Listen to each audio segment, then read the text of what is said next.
শীতের আমেজ কমার সাথে সাথে কমতে থাকে শীতকালীন সবজির সমারোহ, আর পাশাপাশি বাড়তে থাকে গ্রীষ্মকালীন সবজির আনাগোনা। নানা ধরনের কুমড়া জাতীয় সবজি যেমন করলা, চাল কুমড়া, মিষ্টি কুমড়া, ঝিঙ্গা, চিচিঙ্গা, ধুন্দল, পটল, কাঁকরোল, শশা ইত্যাদিতে বাজার একেবারে পরিপূর্ণ হয়ে ওঠে।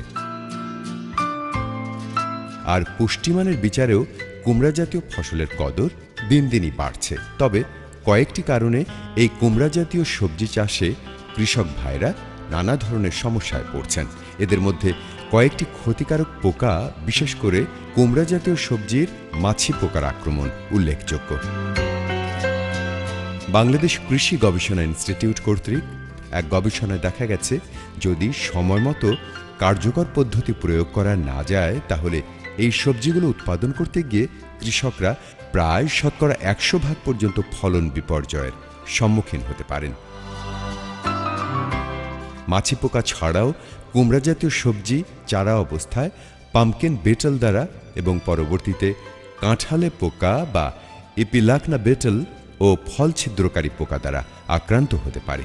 মাছি পোকা প্রথমে এই জাতীয় ফসলের কচি ফলের গায়ে ছিদ্র করে ফলের ভিতরে ৭ থেকে ৮টি ডিম পাড়ে।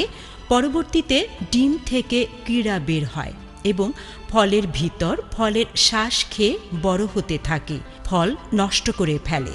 মাছি পোকা আক্রান্ত ফল দ্রুত পচে যায় এবং গাছ থেকে মাটিতে ঝরে পড়ে। লুকিয়ে থাকা পরিপূর্ণ কীড়া অল্প সময়ের মধ্যেই পুত্তলি ও পরবর্তীতে পূর্ণাঙ্গ পোকায় পরিণত হয়।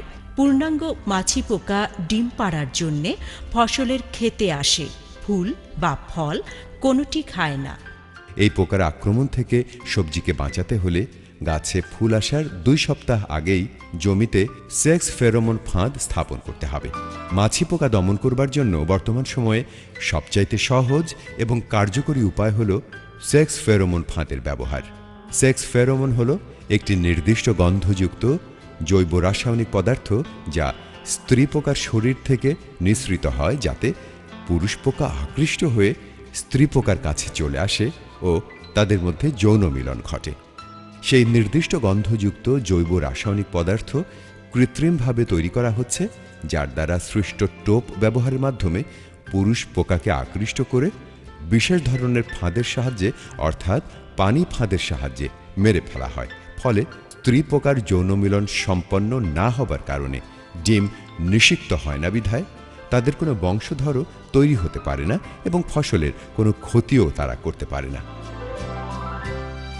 ফেরোমন ফাঁদের ত্রিকোণাকারে কাটা অংশের মাঝ বরাবর তার দিয়ে ফেরোমন লিউটটি ঝুলিয়ে দিতে হবে। কাটা অংশ উত্তর দক্ষিণ মুখ করে ঝুলাতে হবে এবং ফাঁদের ভেতরে কাটা অংশ পর্যন্ত সাবান মিশ্রিত পানি দিতে হবে।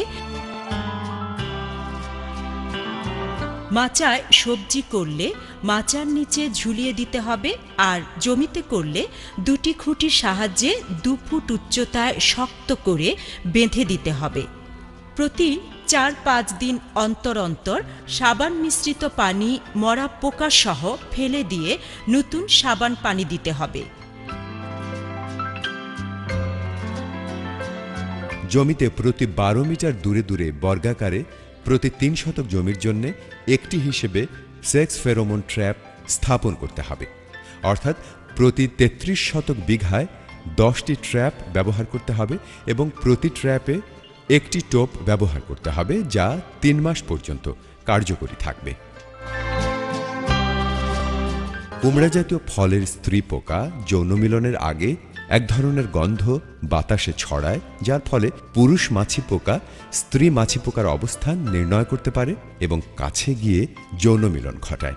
একটি মাছি পোকা যে পরিমাণ গন্ধ ছড়ায় তার 1000 গুণ বেশি গন্ধ টোপে দেয়া থাকে। ফলে পুরুষ মাছি পোকা স্ত্রী মাছি পোকার গায়ের গন্ধ মনে করে কাছে চলে আসে এবং স্ত্রী মাছি পোকা না থাকায় টোপের চতুর্দিকে ঘুরতে ঘুরতে একসময় নিচে পড়ে যায়, যেখানে সাবান মিশ্রিত পানি থাকে।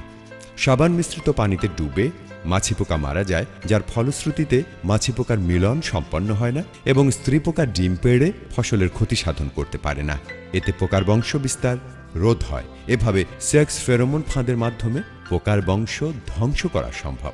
মনে রাখবেন, অবশ্যই সাবান অথবা ডিটারজেন্ট মিশ্রিত পানি ব্যবহার করতে হবে। সাবান মিশ্রিত পানির ঘনত্ব বেশি হওয়ায় এতে পোকা পড়লে ডুবে মারা যায়। অবশ্যই 4 থেকে 5 দিন অন্তর অন্তর সাবান মিশ্রিত পানি পরিবর্তন করতে হবে। আর পানি না থাকলে অথবা পানি কম থাকলে পোকা বয়ম থেকে বের হয়ে যাবে। লেউর কোনো অবস্থাতেই পানিতে ভেজানো যাবে না। সাবান পানি বা বৃষ্টির পানিতে টোপ ভিজে গেলে তা তাৎক্ষণিক পরিবর্তন করতে হবে। ট্র্যাপের কর্তিত অংশ অবশ্যই উত্তর দক্ষিণ মুখ করে ঝোলাতে হবে, যাতে গন্ধ বাতাসের মাধ্যমে অনেক বেশি দূরে ছড়াতে পারে।